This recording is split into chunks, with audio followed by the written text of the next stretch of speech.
My home style কুকিংয়ে সবাইকে স্বাগত। আর সবাইকে প্রথমে জানাই হোলির অনেক শুভেচ্ছা। আমি আজকে আপনাদের হোলি স্পেশাল একটা সুইট রেসিপি শেয়ার করছি। তো দেখুন, আশা করছি সবার ভালো লাগবে।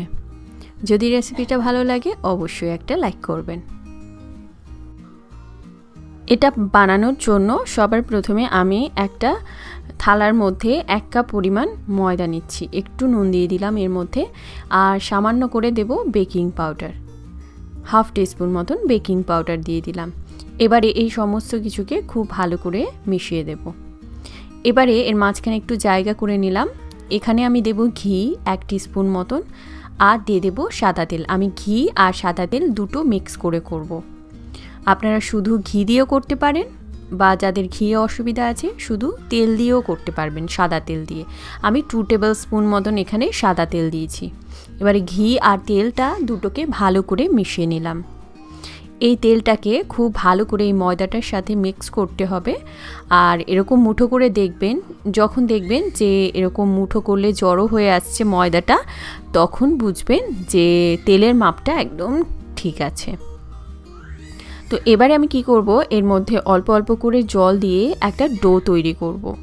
এই ডোটা অতিরিক্ত কিন্তু নরম করা যাবে না, একটা সফট ডো তৈরি করতে হবে। এই ডোটা যদি খুব ভালো করে মাখানো হয় তবে কিন্তু এই মিষ্টিটা খুব ভালো হবে। তো এবারে ভালো করে মাখিয়ে একটু সময় এটাকে ঢাকা দিয়ে রাখবো, তারপর আমি মিষ্টিটা তৈরি করব। তো দেখুন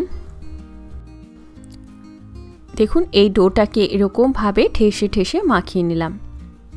এবারে এটাকে এরকম হাতের তালু দিয়ে এরকমভাবে চেপে চেপে দেবো। এটা আপনারা বেলন দিয়ে করতে পারেন, হাতেও করা যায়, কোনো অসুবিধা নেই। তো দেখুন আমি কিভাবে করছি। তো এবারে এটাকে একটু এরকমভাবে স্প্রেড করে দিয়ে আমি একটা ছুরি দিয়ে এটার মাঝখান দিয়ে কেটে নিলাম। দুটো ভাগ এরকমভাবে একসাথে করে দিলাম। আবারও এটাকে চেপে চেপে এরকমভাবে করে মাঝখান দিয়ে কাট করে দেব। তারপর আবারও চেপে চেপে সেমভাবে এই প্রসেসটাকে আমি 6-7 বার করে করব। মানে এটা যত বেশি হবে তত এই গজাটার মধ্যে আর কি লেয়ারগুলো ভালো আসবে। তো এভাবে আপনারা করে নেবেন। এবারে আমি কি করব, এটাকে একটা লম্বা শেপ দিয়ে দিলাম, তারপরে ছুরি দিয়ে এরকম ছোট ছোট করে কেটে নিচ্ছি। এটা ভাজার পর আরও অনেকখানি ফুলবে, আর আপনারা কতটা বড় সাইজ করতে চান সেই বুঝে আপনারা এটা কেটে নেবেন। দেখেছেন এটার মধ্যে কিন্তু লেয়ার বোঝা যাচ্ছে। তো এবারে আমি এগুলোকে ভাজবো সাদা তেলে। আমি এরকম দেখুন একটু ময়দার গোল বানিয়ে দিলাম বল। দেখুন এটা তেল থেকে উঠতে অনেক সময় লাগছে, মানে তেলটা একদমই হালকা গরম আছে। এরকম হালকা গরম তেলের মধ্যে এই গজাগুলোকে ভাজতে হবে। আঁচটাকে সবসময়ের জন্য লোতেই রাখবো, নইলে ভেতর দিয়ে কাঁচা থেকে যাবে, উপর দিয়ে কালার চলে আসবে।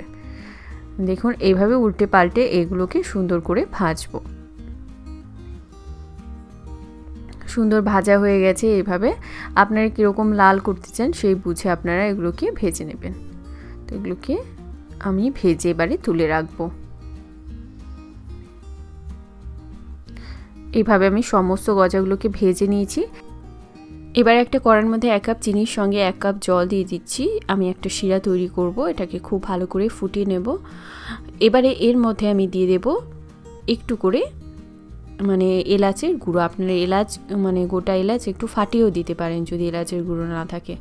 তো এটা শিরাটা একটু মিডিয়াম ঘন করে করতে হবে। তারপর এই গজাগুলো এর মধ্যে দিয়ে দেব, দিয়ে একটু সময় রাখবো, 2 মিনিট মতন একটু ফুটিয়ে তারপর গ্যাসটাকে অফ করে এর মধ্যে আমি রেখে দেবো অন্তত 4-5 ঘন্টা। তাহলে এই শিরাটা এই গজাটা পুরোপুরি সোক করে নেবে। তারপর এটাকে তুলে সার্ভ করব। তো আশা করছি রেসিপিটা ভালো লেগেছে। যদি ভালো লেগে থাকে একটা লাইক অবশ্যই করবেন, শেয়ার করবেন। আর আমার চ্যানেলটিকে যারা সাবস্ক্রাইব করেনি, সাবস্ক্রাইব করে বেল আইকনটা প্রেস করবেন, যাতে আমি ভিডিও আপলোড করলে তার নোটিফিকেশান আপনাদের কাছে পৌঁছে যায়। ভালো খান, সুস্থ থাকুন।